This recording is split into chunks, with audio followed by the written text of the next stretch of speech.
தமிழகத்துல பல சினிமா நடிகர்கள் அரசியலுக்கு வந்திருந்தாலுமே எம்ஜிஆர், ஜெயலலிதா மற்றும் தற்போதைய முதல்வர் விஜய் அவர்கள் ஆகியோர் மட்டுமே மக்கள் மத்தியில பெரிய அரசியல் செல்வாக்க உருவாக்கியிருக்காங்க. சிவாஜி கணேசன், பாக்யராஜ், டி ராஜேந்தர், சரத்குமார் உள்ளிட்ட பலராலுமே அந்த வெற்றியை கொஞ்சம் கூட எட்டி பார்க்க முடியல.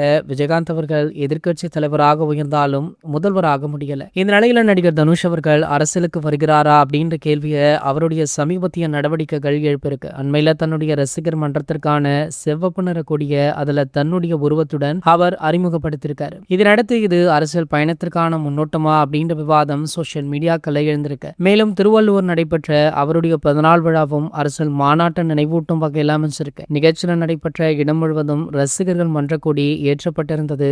மேடையில் பேசிய தனுஷ் அவர்கள் ராயின் திரைப்படத்திற்கு தேசிய விருது வழங்கப்பட்டதை விமர்சித்து பதிலடியுமே கொடுத்திருந்தார். மேலும் பாத்தீங்கன்னா அவருடைய பேச்சுமே சற்று அரசியல் பாணியில இருந்ததாக சொல்லப்படுது. இந்த நிலையில பாத்தீங்கன்னா நடிகர் தனுஷ் அவர்கள் அடுத்த தமிழக சட்டமன்ற தேர்தலில் தளபதி விஜய் அவர்களை எதிர்த்து போட்டி போட உள்ளார் அப்படின்ற ஒரு தகவல் வைரலுமே ஆகிட்டு இருக்கு. இதனை உறுதி பண்ணும் வகையில அடுத்தடுத்த நடவடிக்கைகளை நடிகர் தனுஷ் அவர்களே வெளிப்படையாக எடுத்து வைக்க இருக்காராம். இது போன்ற செய்திகளை பத்தி நீங்க உடனே தெரிஞ்சுக்க நம்ம சேனலை மறக்காம சப்ஸ்கிரைப் பண்ணிக்கோங்க.